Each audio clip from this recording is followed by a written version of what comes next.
get this party started? Sure. Okay, good. Good afternoon. Good afternoon. Glad to have all of you here today. Post-lunch meeting. So that means the energy is extra high. No Trojans, and I have a band coming through. But we're really enthused about the subject. The panelists are fantastic. We've been working on this to make sure we had some good examples to share with you. And what I want from this session is for you to walk away with at least 2 to 3 things that are memorable and hopefully that you can use in the upcoming days and weeks ahead, as opposed to just a passive scenario. Really want you to think, well, how can this work for me in whatever my situation is? Any students in the room? So a few students, okay, good. We won't worry about you since you're on the floor. This is helpful for us to get a sense of the audience, because many of us are working for larger institutions. Dennis is an academic, so we want to make sure we brought enough perspective for the audience as needed. So the subject is diversity, inclusion, and talent strategy. Anybody not think having a more diverse team would be an inhibitor to growth and benefit for an organization? Not having, right. Kind of double negative. Well, what's important before I introduce the audience is I think that has been shown through a number of studies. Those of you on this side can see as well. But McKinsey's done a study that is often quoted that really spoke to how important having diverse leadership was, particularly from the board and subsequently in other areas. But from the board, having 3 women, because women is a more easily defined means of separating information on diversity. And so they looked at this across many industries on a global basis, and it was a double-digit improvement by having 3 women on the board. If you have 1 woman on the board of a startup, significantly more likely to be successful than if it was a homogeneous board. And GE and many other organizations have demonstrated that having diverse teams can be incredibly powerful for performance. So with that as a backdrop, diversity is a business case. It is a business benefit as opposed to just a nice to do.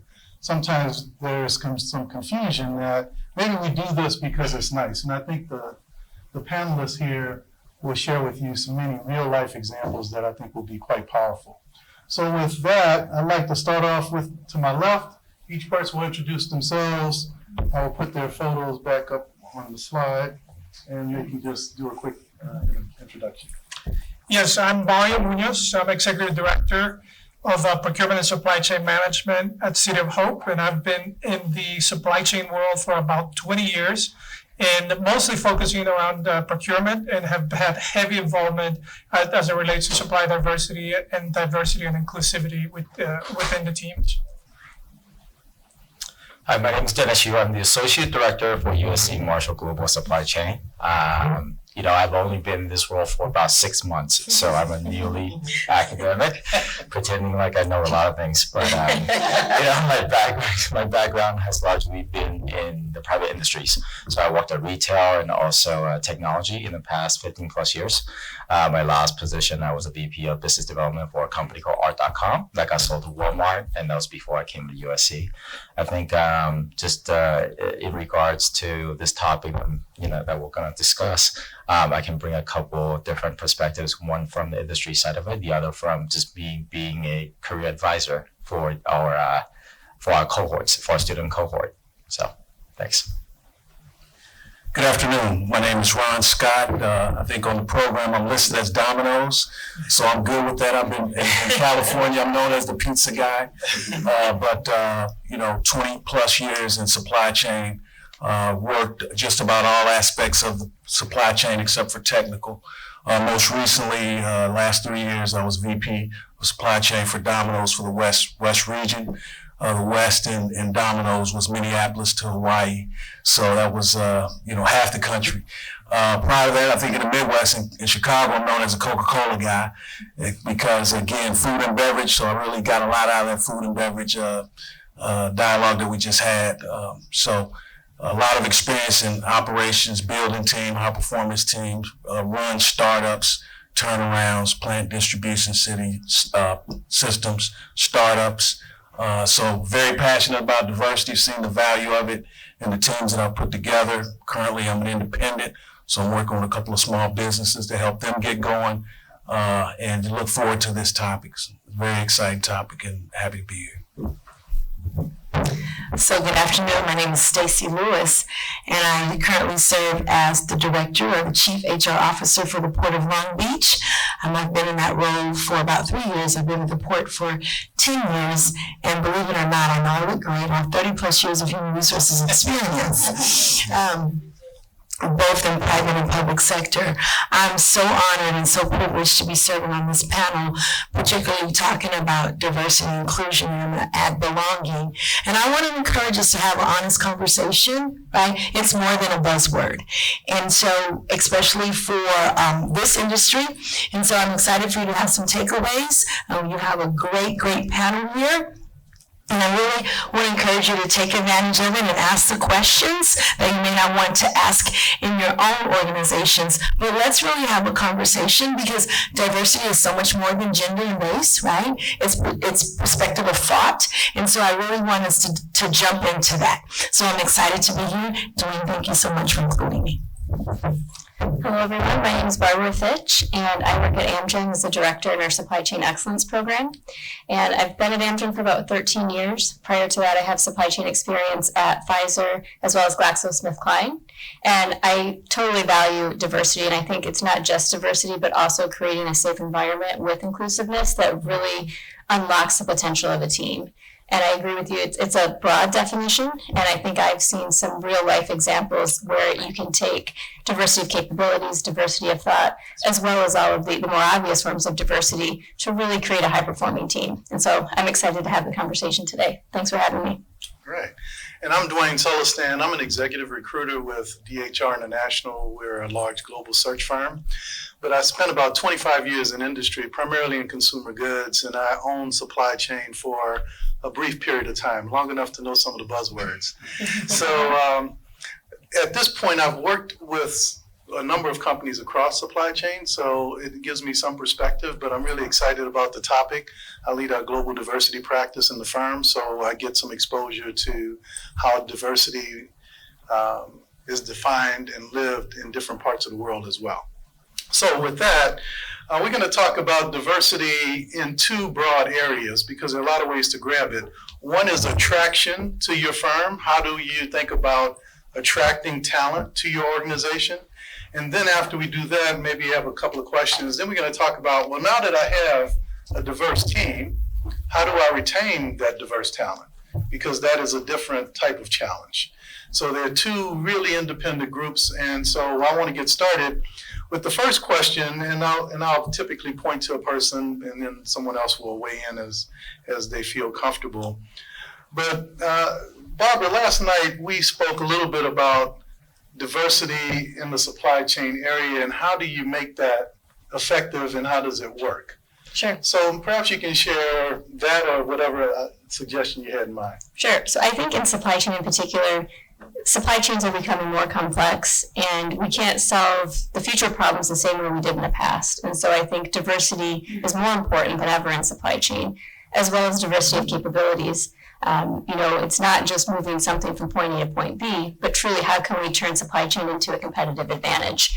And so I think having diverse minds and a diverse team and the ability to provide those challenging conversations in a respectful way allows people to get to next level thinking. Dwayne and I were talking yesterday about some diverse makeup of team. And right now I have a team of business process people who are responsible for creating global processes. And we had many people that were in the role for decades. We've done it the same way, and they were very proficient in their role. But by bringing in some people with new capabilities, a fresh perspective, and the ability to look at things differently, and I would say in a more sophisticated manner of how we can leverage data, how can we leverage technology, and how can we really orchestrate a process. So we combined masters of discipline who had the deep subject matter expertise and paired them up with masters of orchestration who could help facilitate that process. And I think it could have been very easy to come into an environment where you had kind of the old way and the new way and almost two teams within a team. But we were able to create a safe space, partner people up, and see the shared value there, which has very quickly unlocked results much faster than we had in the past. So I think in supply chain in particular, as the needs are changing, diversity is more important than it has been in the past. Powerful example, and you can see that that's really about leadership, because you need the right leader to facilitate that environment. Any other person want to weigh in on that? Hey, Dwayne, I'd just like to jump in on some of the statistics that you had presented earlier. 80% of the consumer decisions are made by women in the household. And 43% of the new entrants in the millennials coming into the workforce are going to be of some classified minority background. I've been fortunate enough to be customer facing, and what we always said is we want our business team to reflect the customers we serve. And I think I shared with Dennis, somebody sent me a random text or a random social media note about pineapples, making a business case. It was just a social thing. They said, hey, do pineapples go on pizza? And, the guy that sent the note was a Midwesterner. So he was kind of flippantly saying, no, I would never put pineapples on pizza. So he sends a note to me, and I'm, a Domino's guy. I'm on the West Coast, and the further west you go, the more pineapples you see on pizza, right? So I would tell you, if I had a homogeneous team, and I didn't have anybody that had any knowledge of the Asian Pacific dynamic, the West Coast dynamic, the same with the Southwestern dynamic with some of the peppers. I mean, those are some of the top 5 items in a store. So as I deliver to franchisees that deliver to customers, if I don't know my market and I don't have a diverse team, then it's just not a nice thing to do. That's dollars out of my pocket that I've left on the table. Good. Anyone else? Stacy, you look like you're ready to burst. Oh, no. Oh, my God. No, I'm good right now. Okay, well, let's, Aria? Yeah, so in healthcare, right, and I've been both on the payer side, I'm on the delivery side now. It's extremely important to be able to have a diverse perspective on it from different points of view. And I think Barbara was mentioning it earlier, it's really, or Stacy, it's a lot more than race and gender, right? You really need to look at all backgrounds of life in order to be able to reflect the population that you're serving. You'll be doing a dishonor to the population that you're serving by not being able to reflect that base, right? Your organization is based in Los Angeles, right? And we're actually based in the the southeastern part of Los Angeles, or southwestern, eastern part of Los Angeles. And it makes it, the communities where we operate out of it's mostly Hispanic with a very large Asian population nearby. We're right in Duarte, right in the Monrovia area, and our workforce reflects a lot of that, right? But one interesting scenario is as we go through, as we're working through and we look at diversity and inclusiveness in our environment, if you just look at the surface of what your workforce is in terms of the makeup of gender and age and ethnic backgrounds, on the surface it looks very well. But you need to look at the data more deeply. So for us, looking at the team and what does the team mean, when we flipped it and looked at management, is a whole different story. Right? That's where we have the opportunities to enhance. So our teams may be operating okay at the delivery level, but we need to be able to reflect the team as a whole at the management level as well. Can I just comment on that? I think that's a great topic. And so one of the things from an HR perspective that we are looking at as industry is starting to talk about the relevancy of experience, particularly when you're starting to bring in managers. Typically, your leaders and executive in the organizations are those individuals who have risen through the organization. But we're now saying, does a manager really need to have 10 to 15 years of experience, right? I'm not discounting experience because experience is is important. But to go to your point about leadership and management and really making that diverse, typically the individuals entering the workplace, right, they don't have that level of experience. So maybe we need to switch the pendulum and say that we're no longer recruiting for experience, we're recruiting for potential. Now you're starting to have a true conversation about diversity and inclusion, because you can have a candidate now, Dwayne, who may not have that experience, right, but they have, and I love the term you use, the master of, what's the word? One was orchestration and one was discipline. Now you bring those two together. So I think that that's a very good conversation about leadership and changing what leadership typically looks like. I'm sorry, if I can just add on to that real quick in terms of leadership. So I completely agree with what everybody talks about. At the same time, if you want to even go a little bit higher regarding the conversation, it's about the culture of the company, right? The culture of the company, the culture of the team. And usually who sets those cultures? They're your managers, your CEOs, leadership. Those individuals are the ones that make up the organization. So I think all the points you guys made are completely valid. And also, you know, when we use the word empathy, I think a lot of times people have different views about it. But if you look at the leaders that really have truly an empathetic point of view, they're able to look at things from different culture or different gender or different people's point of view. A lot of times these conversations and the action get a little bit easier. So, you know, I don't have all the answers on how that's going to be, but in terms of just, you know, changing the way that the team needs to be structured, and also the recruiting and also retention, that needs to be looked at as well. So. Okay.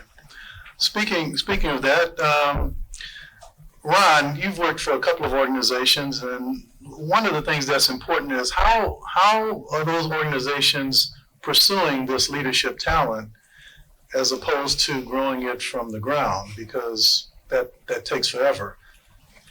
Yeah, traditionally, you know, it was the on-campus recruiting, the networking, executive recruiting. We actually started forming in some of the organizations the panel interviews process. We found that, you know, when you're actually have a diverse panel, when you're going through and bringing people into the organization, it gives you an opportunity to fully vet some of the things that you may not get in a one-to-one relationship.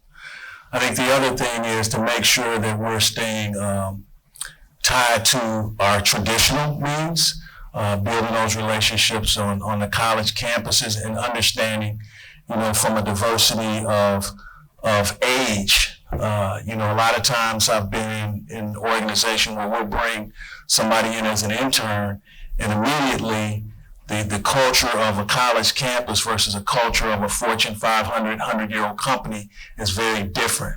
So onboarding, selection, the interview process, making sure that we have all of our dimensions of diversity in consideration when we're bringing talent into the organization. And we have some very clear goals, not just to say goals from a numbers standpoint, but we want a desired outcome of having a team that's a knowledge-based team that has a lot of the different dimensions of diversity included. Anyone else on bringing in leaders? Because it's a little different on the leaders than just team members. One of the things that, you know, it's a catch-22, I would say, at the port, because I was talking over lunch, we have single-digit turnover, right? Typically when you come to the port, it's a great place to work and you stay. And so if we have our team coming in looking at our leadership, right, if just because I'm supposed to know this, I've looked at my executive leadership, probably for the exception of 2 positions. The way that we're aged, you can probably have people sitting on those seats for 10 to 15 years. Okay, let's just be honest. Somebody come in the organization, they're like, I'm good, I'm out, right? Because I'm not gonna wait 15 years. So with that being said, I love this about thinking, how do we really recruit leaders, right? Typically it is, you've worked your way up through the organization, right? You've done well, and depending on the culture of the organization, because Stacy's been there 20 years, she just should be the next director of widgets, right? It's just what she should do. That's one perspective. However, Progressive organizations may say, yeah, I get that Stacy's been there 20 years, but in those 20 years, has she done anything to take the organization forward? Now, we're still talking about diversity, right? If in 20 years she's constant, I'm going to probably say she shouldn't be our next director of widgets. Hard conversation, right? But if we're talking about true diversity, in 20 years, I also, as a candidate, will have to be diverse. And that's where a lot of those conversations are having. Do we just promote because that's the next thing we do, or are we really looking at the talent? And I would ask you guys to just, you don't have to say it openly, but how are you doing that? Is it just the next widget maker, or is it really the person who has continued to evolve in the organization? And maybe if I could chime in there, I think, learning agility is something critical too, with technology changing and just the ways of the world changing. What worked yesterday may not work 10 years from now. So is someone fungible? Can they be, transferable to multiple areas? Do they have a skill set that brings other groups together so you have some synergies? And I think that orchestration piece is key. And I think the ability to continue to challenge and also improve oneself and value that diverse, viewpoint will help people, and I look for that as more of a general competency as opposed to the subject matter expertise, because if someone has the learning agility, that subject matter expertise will come. But it's the soft skills, the people skills, and that desire to continuously improve is something that I look for, that I think is a change from the past, where it really was you need to check a box of a certain educational background and certain years of experience in very specific areas that may not always translate at a leadership level. Stacy just touched on a very, very key point, and that is the, organizations in general, right, have cultures. If I think of the large organizations I work for, Anthem, Accenture, you have cultures within at the top, but then there are subcultures within each organization. And I think that's where a lot of us can make an impact. Even if your organization as a whole doesn't have a strategy on diversity and inclusiveness, doesn't have a strategy on being able to attract candidates that are more diverse and that, it doesn't mean you as a leader cannot do that. And you can start in your own little microcosm and then literally impact that world. Because later on, that pipeline is going to be there for the organization. So I think it's extremely important that don't wait for your HR team. Be the catalyst that starts that process to do that recruiting. Good. I like that. What I like better is when the organizations realize they need to call me. And then I can find those leaders to parachute in and do a great job. New question. Thank you very much. Dennis, one of the things that's important to us in industry is what are the student populations looking like from a demographic and more diverse standpoint? Can you provide some perspective on that? Sure. Since your program has accolades of number 1 and 2, so. Yeah, thanks. So once again, I do want to clarify this. So my background has been in tech. It's not supply chain, but I think because of that, I'm able to see things from a different perspective. When I step into this job, part of my role is career advising for our students, which we have 100 students that go through an 18-month program on a yearly basis. As Dwayne mentioned, number 1, number 2. I'll mention that again. So we're top ranked program in the nation. Consistently, year over year, our breakdown when it comes to gender breakdown, we have more than 60% of women in our program year after year. And we have a large amount of population of Asian Americans or Asians, international students from China as well as India. But when I look around, obviously, and we're talking about students around the range of 25 to mid-30s, so I would say mid-manager level at that point. But when I look around the industry, when I sit in certain board meetings, I don't see a lot of that representation at the top, at the C level or even sometimes VP levels. And from my perspective, from looking at other industries, there's that ceiling that's also happening in supply chain, where we have a diversity at perhaps the early funnel of more of a junior or manager level cohort, but when it gets to a certain level, it's hard to kind of break that. And that's what I have observed so far. Well, one follow-on question to that, since each of you are in different organizations, well, how do we get a different group of leaders in, call it VP and above roles? Because that's really the challenge, because otherwise it won't be much different moving forward, despite all the other changes we're listening to during our 2 days here. Any thoughts on that? Yeah, I think one of the things we did at Coca-Cola, we had a really strong mentoring program. It started as folks were coming through their talent acquisition process for mid-level jobs. We assigned specifically high potential individuals, gave them rounded assignments, and again managed based on competency, as you mentioned. The ability to work in teams, because that's the way we work mostly now. How do you handle certain situations? And again, as was mentioned here, the workplace is a community, and it's important that you understand the dynamics of that community. So, like you said earlier, some people see that community, they see no one that looks like them at the top of the organization, and they say, well, it couldn't be me. I'm just gonna check out. But we wanted to make sure that, hey, we've invested in that talent. We want to make sure that we have not only programs, but processes that are part of your normal work processes, that people reach out to you and make sure you have a home and a place to check in. The thing we talked about is being able to bring your whole self to work, being able to have the tough conversations that you wouldn't necessarily have, or people are, kind of run away from. We wanted to be a knowledge organization and make sure we had people in all parts of the organization that was increasing their capacity to bring that knowledge to the organization. So those are just a couple of things. And I think the final one was we had affinity groups. People feel a different way about affinity groups, but I think one thing I want you to take away is the diversity and inclusion. It's like a first name and a last name to me. Just because there's an affinity group for women or for Asians or for African Americans, it doesn't mean it's inclusive. There's an opportunity as a leader to touch base, to link in with those groups and to learn what some of the challenges are. What are some of the implicit biases? What are some of the success stories? What are some of the norms and cultures that's existing in your organization on a natural basis? So that's just an example of a couple of things that I've had exposure to and led in my organization.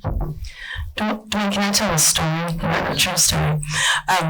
When I got to the port 10 years ago, I started as a consultant, and there were 2 female directors.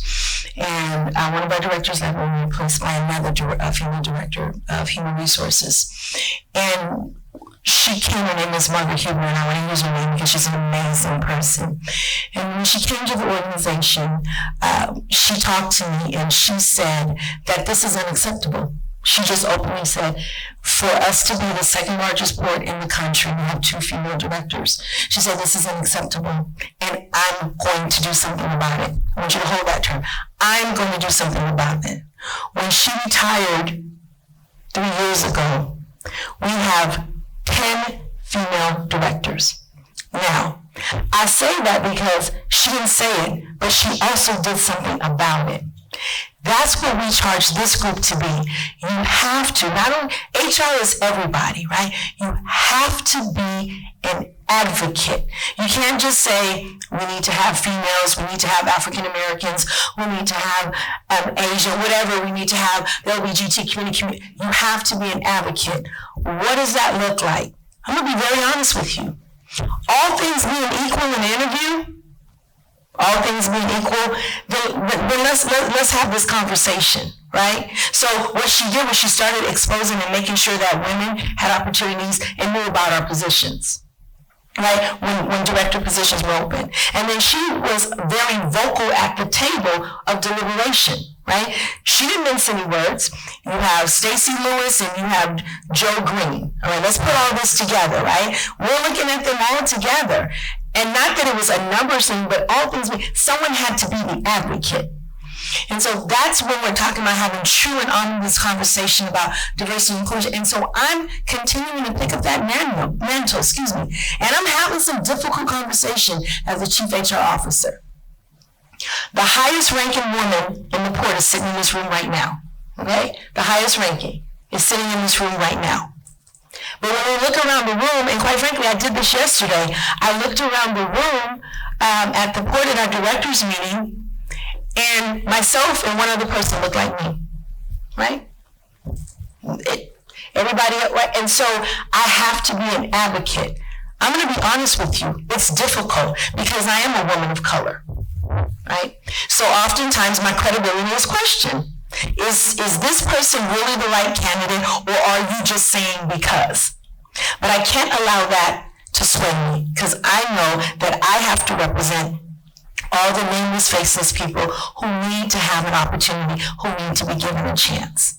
So I love to tell that story because she did something, and she had the conversations, and she made sure that there was opportunities and there was exposure. So I just want to encourage you guys. Good. Well, thank you. So before we move to the retention side, any questions on what we've covered thus far? Anything around the attraction of diverse talent to your organization? Anything come to mind? Yes. I'm wondering about the different definitions of diversity. You spoke about diversity at a mental level, ability of, we have 2 teams, masters of orchestration, discipline. You spoke about diversity at the household, head of household, and certainly our families are diverse now than they ever have been. You spoke about diversity matching the guest or matching the person we're serving. Kind of difficult when we're selling high-end real estate in California, right? It could be, I don't know what you're saying. And you spoke about emotional intelligence, the ability to be empathic, to understand what we are doing. And you spoke about potential. So doesn't potential favor the more qualified individual? So therefore diversity, again, we're back to diversity of thought, diversity of understanding. Not diversity, which is the problem that our country faces. Diversity in all of what our society really is. So I think there's a bit of, we talked about ageism, different masters, new ideas coming in with the old, and kudos to the old people or to the people, experienced people. I was about to say Eugene. You had my antennas. The seasoned individuals. Yes. So I just don't know what the definition of diversity is. Are we talking about? What are we talking about? We talk about diversity. I think it's all those things. Exactly. It's all those things and more. All of the above. All the above. I think the big thing for me is ask the tough question. Stretch yourself beyond what you know. When I come to this conference and the title is supply chain is everything. It's make it, it's take it, it's deliver it, it's everything. So you have to be clear on which elements you're talking about. If you're talking about the elements where I see a big challenge is technology. We had some discussion earlier today about disruptors. One of the major disruptors is we're not anti-experience, but sometimes experience is anti-technology. So am I going to have the tough conversation with my 20-year veteran and say, let that clipboard go and pick up that handheld, or let that handheld go and pick up whatever the next technology is? We need that to have a strategic advantage. In some cases, it is ethnic. In some cases, it is, all of the other. I think the practitioners, which I don't purport to be, there's 10 different dimensions of diversity, at least. And we need to understand. So the tough question is, what does diversity mean to a white guy from Iowa? It means you need to learn more, and there's no losers. Because if you become a subject matter expert in diversity, you're going to drive your organization to do the right things and to do the things that's going to make you more profitable, more productive, because these things are spinning around in people's heads, and they're not becoming the main conversation. They're becoming the sidebars, the water cooler, the golf course. You want this stuff up front where you can deal with it so your organization can go and start delivering goods. Yeah, I just wish I had youngsters who could manage work on a tablet as well as the more experienced. But I have a question for you, if I may. Sure. I don't need to take up too much time. When people call you, do they tell you, we're looking for a diverse candidate? And what does that mean? That's a great Well, question. from my standpoint, I actually use a definition. We say gender globally and gender and ethnicity in the U.S. because we work with companies that have headquarters throughout the world. So veterans mean something different.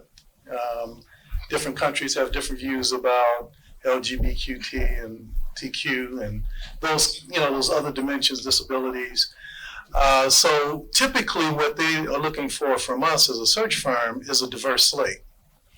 And what I found exciting, what makes me excited about this area is when I provide a diverse slate, like essentially our panel, as part of a team, most 70% of my placements are diverse as the definition I gave. Because when I was on a panel earlier this year and the lady was a PhD in some subject, she said people tend to have headwinds that are diverse, as I defined them, getting up to the director and above level, which is typically where I work. And so for you to be a director and have the headwinds typically means you check more boxes of capability than someone that didn't have the headwinds. And you don't get rounding benefits of you look like my cousin, my uncle, my sister, or something like that. And so that has proven to be a winner. And that's what makes me excited about the talent that's being groomed at USC, because as you groom that talent comes up. But you have to have organizations that actively want to make sure they're in the pool of candidates, because you can't hire what you don't interview. Good question. Any others? Yes. I got a question. I may have misunderstood it because I'm one of the old guys. Seasoned. Yeah, fine wine. Yes. But I thought I heard when you're looking at someone's been around for 20 years, and are they the next one to be promoted? But then it was like, no, you may want to look outside, not no, but look outside because they could bring something different to the organization. Well, I'm kind of hearing two things. There's someone that does myself, leadership. I've got to look 5 years, 20 years down the road beyond who I am, because our company has a culture. Right? And we want to maintain that culture because that's who we are. What I'm hearing is that we got students in here. If I was them, I'd hear you say, I'm going to go to this company and I'm going to get this, I can put it on my resume because I want to now be looked to go to someplace. I'm going to start hopping. That's what I heard, rather than saying I'm grooming somebody who knows my culture because I'm a multinational or international company. That I can trust that when I send them to a foreign location, that they're going to maintain and actually implement the culture of our company. I'm saying both, and Dennis, I'm saying both. I'm absolutely saying both. What's your name, sir? Jeff, love that. Let me pray. Typically, we promote the best widget maker. Let's just be honest. It's the person who has done the job. That's the next level. We don't think about engagement skills. No, we promote the best widget maker. So Stacy Lewis, who's the assistant director of HR for 5 years, director position comes open, she interviews, she gets the job, status quo. Okay? That's one culture. What I'm trying to do today is I'm freeing some people's minds. Just because Stacy Lewis has been the assistant director for 5 years, if she hasn't done what my girl Barbara said in developing her competencies, in aligning herself with the business, knowing the business, aligning herself with the mission, vision, and values in the value proposition of the organization, I don't care if she's been there 30 years. She probably shouldn't be the next director. I agree with you. That's what I'm saying. That is more, that would be part of the culture within the organization. Correct. To develop who you see as leaders, to give them exposure or classes or Correct. whatever else, so they can be thinking more. Like for me, I Right. encourage my folks. But I don't want you to be afraid, Jeff, when they come for 3 years and they leave.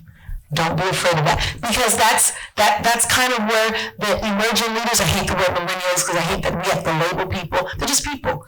The emerging leaders coming into organizations now, they want tasks, they want job fulfillments, and they kind of don't know what they want to do.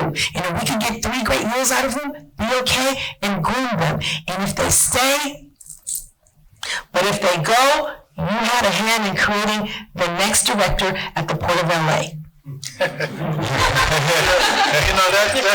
That's a good segue. I'm sorry, if I could add on to that, since we're talking about the students real quick, and then we're talking about just, my background in technology, where I was working with a lot of, don't call them millennials and Gen Zs, but, that's the age range, but the mentality is different. Right, and I think that's the same across all industries. The younger folks are used to digital technology, where everything's instant gratification. Right. 2 years is on the average. They're looking to be out. That's If you're not providing anything for them to learn and get better, and have a purpose behind your business, they don't feel connected to it. That's right. They're looking to move on. So I think the workplace in general, and this goes with diversity and inclusion, is that it's become it's not the buyer's market in a way that the company doesn't have the sole leverage at this point. The people that are working for the company, they also have the leverage to understand this is a good job market. I can go somewhere else if I'm good at what I do, technically, and if I can network. They're definitely very valuable, right? So it's probably, I think the playing field is kind of level off a little bit, and then the churn is getting faster and faster. So that subject takes us to retention. So now we've gotten the talent. We have this great diverse team. Talk to me about an active strategy to retain diverse leaders. So Dennis, perhaps you can talk about that active strategy. What can companies actively do to make sure that we keep the talent that we have, particularly the leadership talent? Because I think it's a different issue with the early stage, because their velocity is different as you move up in seniority. Right. I think there's no sort of the silver bullet. There's no 100% that you're going to retain a certain talent if they're good at what they do. It depends on the motivation, what they're looking for their next career, and what part of their lives. But I think overall, in general, people are looking to learn. So if you're providing an environment that they feel welcome, they feel like they're being valued, that they can learn, they can grow within the organization. As the organization grows, as you mentioned, the culture still stays the same, but there's different objective when it comes to a company that's $200 million trying to get to $500 million. If they feel like they're valued enough that you're not going to replace them easily with somebody that's ran $1 billion business over them, they're more likely to put in more work and to loyalty to your leadership as well as your company. So I think at the end of the day, it comes to the communication between all the employees. Performance reviews are done, with certain companies done on a quarterly basis. I personally believe performance reviews should be done on a weekly basis or even more. Not at the level of, the intense level, but the communication needs to be there where it's a relationship at the end of the day, and you wouldn't talk to your wife or your husband on a quarterly basis, right? So, you hope they say, well, then I hope those relationships work, So, I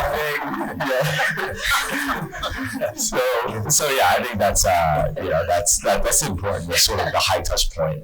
Is that because of the smaller family? I can't answer all that. Any other thoughts about, techniques or tactics that you've seen in your organizations to retain diverse leaders? Because I think that could be something that the group could take back. Here's a specific thing that you've seen done that worked particularly well. Yes, so we've all heard the phrase, treat everybody like you would like to be treated. Well, guess what? Not everybody likes the same things you do. So it's your job as a leader to fine tune your organization and find out how are you going to motivate this person, how are you going to motivate the other person. Each one may get motivated by a different thing. And it's our jobs as leaders to be able to groom the leaders and retain them, to identify what is it that keeps them with the company, how can we retain them if we want to retain those individuals. Mm-hmm. And that is so key, to not treat everybody the same, even though we've been told to treat everybody the same, right? I'm not saying be unfair, right? Don't do the same performance type of evaluation, don't have the same expectations for people. but people like to be encouraged in different ways, and that's the key that you as a leader need to figure out in terms of motivating the workforce. And how about talk to them? Ask them, right? Say good morning. I say this conversation all the time. People want to report. We've lost basic kindness. We think that sometimes money is the motivator. Sometimes somebody wants to know that you just looked at them, that they matter, and that you recognize them. So I'm encouraging our leaders at the port to say good morning, say thank you. What's important to them should be important to us. If you have a dog, how's Spotty doing? And this sounds facetious, but now you become relatable. Dwayne, quick story, did an exit interview about 5 years ago. One of our, we call them teammates, we don't use the word employees, at the point he left. And during the exit interview, he said, Stacy, I will no longer work for an organization that does not value me. Okay? Being the HR person that I am, I need to follow up. What does that mean? He said, I've been here 5 years. Every time I do something wrong, my leader tells me, you've done this wrong. In the 5 years that I'm here, she's never said good morning to me. So I don't matter. I'm on my Facebook, I'm on all these things wrong, but she never said good morning. So I said, you know what, let me look into this.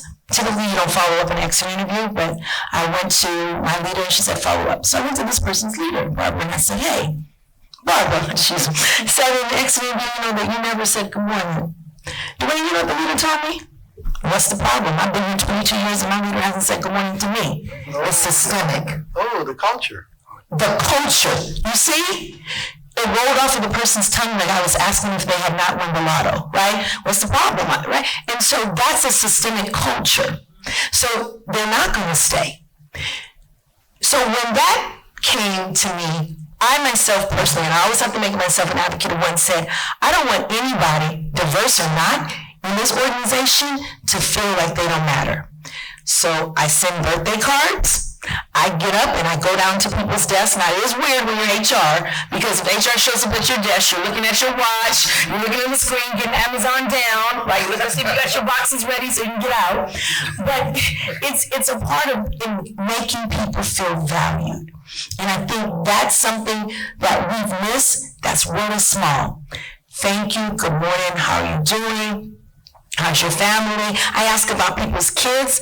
I genuinely care. How's Grant? How's your child's at college? How are they doing? A conversation. Now people know that they matter. They know that they matter. They know that the organization cares. Good. I want to move to another area. And many times diversity is the things that you mentioned, this whole host of things. But inclusiveness is actually a separate and distinctive piece, regardless of what the makeup of your team is. So I'd like to hear from you guys. Anyone jump on this? Things that you've done to make a team inclusive, which is different than how diverse they were. Yeah, I think as a leader of a team, you need to pay attention to what's going on, and you need to pay attention to the details. And there's little microaggressions that take place between employees, and I think as a leader, it's your job to cut that out and acknowledge it and address it. Because if you have these, values, you aren't checking people and they're not adhering to them, then it creates a culture that's disingenuous. And so I think as a leader and as an employee with your staff members, it's living the values yourself, setting the example, but then also creating that environment and making sure that your team works well with one another. It's okay to have debate, it's okay to not agree, but you need to be respectful. And just acknowledging that and addressing it, I think, can help to build that greater network, which then does permeate, just like you just talked about, Stacy, throughout the organization. This is a supply chain conference, right? From an inclusive standpoint, I would encourage us to attack these challenges that we have with diversity with the same fervor that we attack our technical problems. When I go into a facility where I get a new team, I do a maturity matrix. I find out where we are on a scale of 1 to 10, whether it's logistics, whether it's warehouse, where you need to assess where you are, assess what you have, assess your teams individually. A lot of times these terms are thrown around, and I like what you said. I hate putting labels on people. It's the individual connectedness that you have with your team members that are going to drive performance. So don't put people in a box, don't put people in a group. It's the starting point.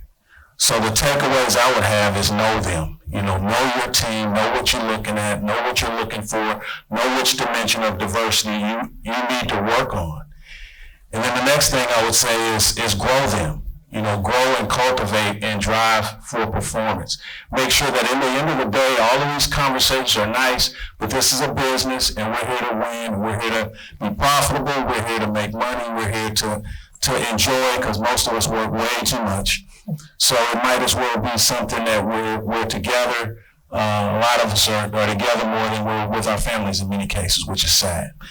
And then the third thing is show them the value proposition of what winning looks like. Make sure you look and ask and seek out companies and organizations that are doing this well. There's a Diversity 100, companies that get awards for this. There are companies further along the continuum in diversity than you may be in inclusion. Make sure that, again, when we had meetings, we always said, hey, this is a women's group, but everyone's invited. Hey, man, they got some great speakers. I'm going. You're not going to shut me out. It is about the culture of inclusion. And if I had one takeaway from each interaction, whether it's a group or whether it's a one-on-one basis, then I'm playing it forward. So I think it's just, again, know them, grow them, and show them the value proposition and how it ties into, performance, the bottom line, and then you'll be in good shape. I would say also there's a lot of great tools out there. So Cultural Navigator, things like that, which talk about, differences between cultures. And I had a team where I had someone from Puerto Rico, someone from Singapore, someone from the Netherlands, and someone from America. Very diverse set of folks there. And we were able to create this profile and share it with one another, and it started a conversation. And I think sometimes people are very politically correct and afraid to acknowledge differences, and it became an open dialogue of, hey, I don't learn this way because of this, and we would laugh about it, and we would recognize it, and then interact more effectively with one another. So I think take advantage of the tools that exist, and don't shy away from the conversation. I learned the concept of inclusiveness a long time ago, and I learned it the hard way. So I think, I don't know how many of you in the audience have ever been excluded from something, right? I learned it that way, and I was excluded, and I felt excluded from, I was part of a leadership team at a company that shall remain nameless. And the leader in that group, because my manager, liked to drink a lot, right? I'll have a drink, but I'm not going to be in my college days and having the excessive amount of drinks. But this is what the group was like. And so the team will go out, every other week and heavy drinking, and it really wasn't my environment. So pretty soon I started being excluded from that, right? And not only from that, but then excluded from making important decisions in the company, excluded from being able to provide my input into things that even matter into the group that I was managing. And I quickly realized that environment wasn't for me, and I got myself out of there very quickly. But I did learn a lot from it, right? To never put any of the people that report to me under the same circumstances, right? So it goes, just a couple of weeks ago, we're planning an outing at our group with the team that I'm managing now. And I have a mix of talent out there. There's a talent pool. Some of them have been with the company 40 years. Some of them have been there 3 months, right? So and very young people compared to the older people. And the younger people started getting very excited. They wanted to go play, basketball, kickball, do a lot of those things. And I said, look, guys, we need to make sure everybody's going to be included in this. We can't just, some of us are going to have fun, but not everybody's going to have fun. So we need to figure out how everybody can do that. So we ended up going to a different place. We ended up going bowling, put the bumpers on the side, and it worked out, right? Everybody had a great time, from the oldest person in the team to the younger person in the team. And I think but it's important, again, to the inclusiveness, to even those places, what you do out of work as a team is important to everybody. Yeah, and just add on to that real quick, in terms of just inclusiveness, even in sort of a everyday activity that everybody goes on, right? Whether it's the meetings or certain things that you guys do, especially the meetings. So this is one experience that I had. So I was working in a company. The CEO likes to call the meetings with all the heads of different departments, but then what he likes to do, he just likes to throw out a question and have everybody go at it. And what happens in those environments is that the loudest person in the room wins. So at the same time, we had engineers, we had, other technical folks that perhaps not as rambunctious in personality as others. So a lot of times they get undermined. They have great insights. These are smart folks. One of the guys raised his hand and said, hey, why don't you ever go around the room? To the CEO, one, that's a bad move. Two, in that company it was a bad move. Two, the CEO said, no, why should I?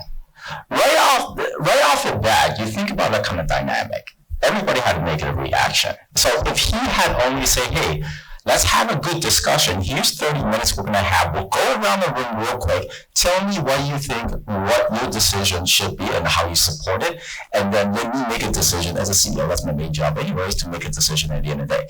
I think that type of inclusion would make feel, obviously, now you're fielding a lot of innovative ideas. Perhaps you might have missed, number one. Number two, you just make your employees feel a lot better as part of the team.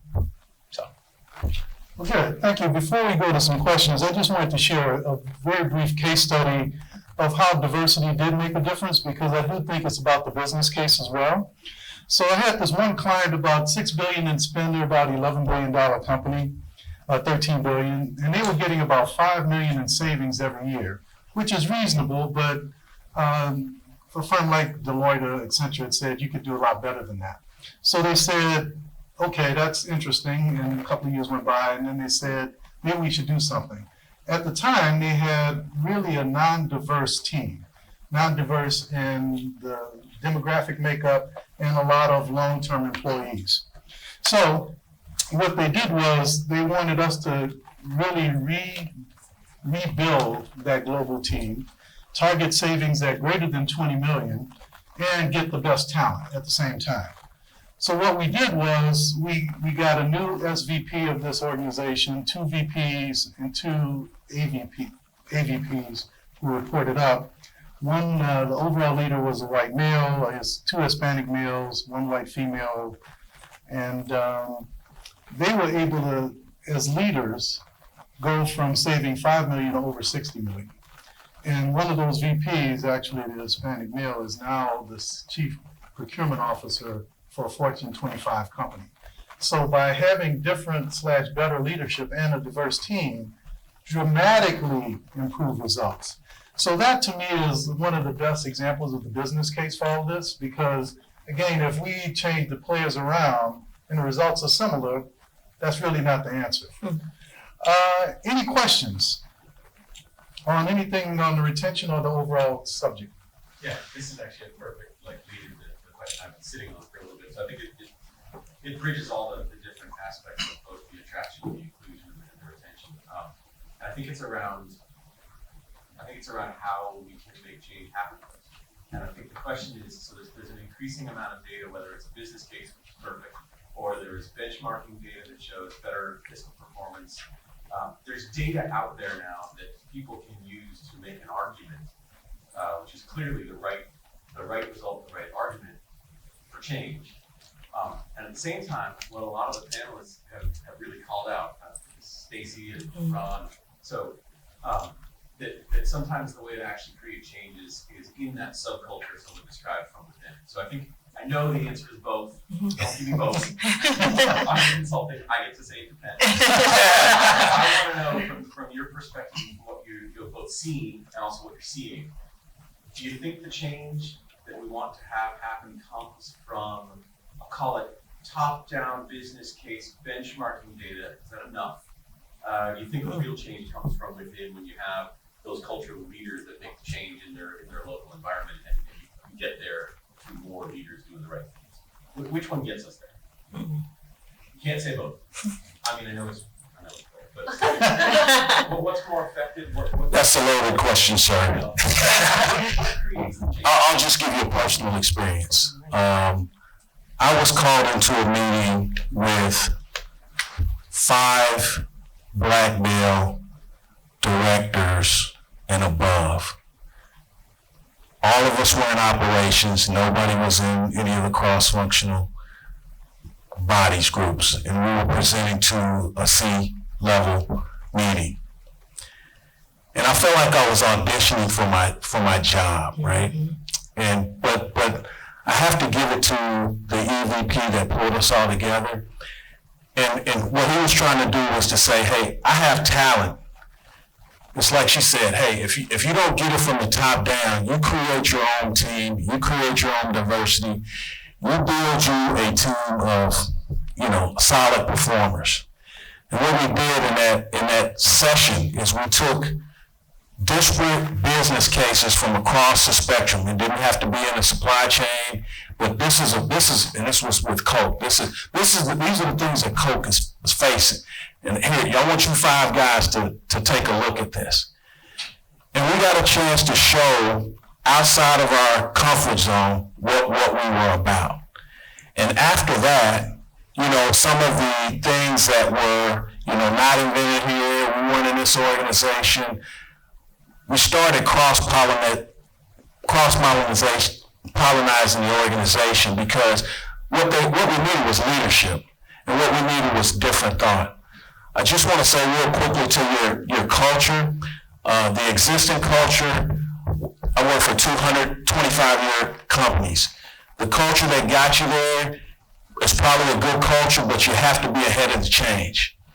And so that's what we were doing. We were after showing the team that the people that they entrusted in as leaders had the ability to go and stretch and be senior VPs, and the moral of the story is a lot of those folks are running big organizations now, but somebody had to make a radical change.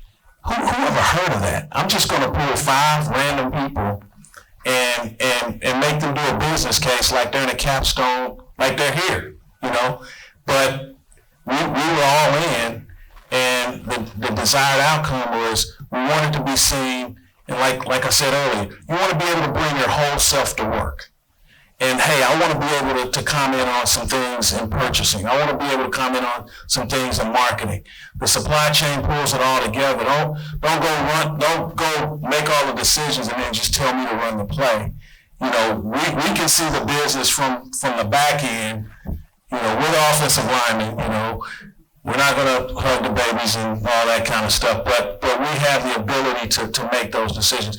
But the long answer to your question is, I think it's radical change from the seat you're in, but you have to build alliances with the senior team to let them know, hey, this is what I'm creating. I'm creating something special that can be lifted and shifted to other parts of the organization. I'm going to build on that. It's from the seat.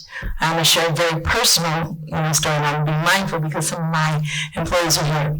But as a woman and a leader of color, I'm very, very mindful, right, of what I produce, how I conduct myself, right? Because I know whether it's true or not, or whether I've told myself a story. My behavior affects who comes in behind me that looks like me. Period. Okay? Because you asked for the truth. How I conduct myself, Stacey Lewis, will demonstrate if another Stacey Lewis will come and sit in any seat of importance. That's that hard conversation. And I don't know, I'm not going to put them on, but so for me, and I'm a disruptor. I am 100% a disruptor, right? I have to manage that because I have to align myself with the organization. I work for a port, very, very conservative, right? And I'm out there. I'm really out there. I have a leader who embraces that and pulls me in. But I'm also, because I want there to be a change and I want the organization to look different on a lot of spectrums. And I know that I have a piece of that. Oftentimes I'm conflicted because I know if you step out this box, you're getting a little too far and you cannot provide a reason for them to say no. That's real talk.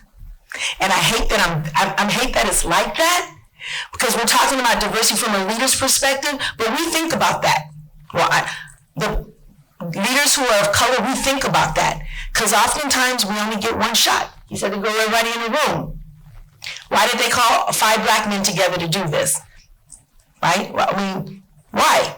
Right? Was it diverse? What did somebody say that we kind of need to do? It's like, what are those things? And they knocked it out the park.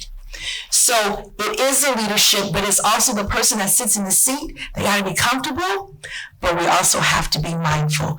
I'm very, very, very, very mindful. Good. Any other questions? Sure. Yes. Hi, I just want to thank you guys all for everything that you've shared with us. I work with Wonder Woman Tech Foundation, which is programming that promotes diversity and inclusion in STEM fields. And one of the projects that I'm working on currently is to provide programming specifically for the formerly incarcerated population and former foster youth population.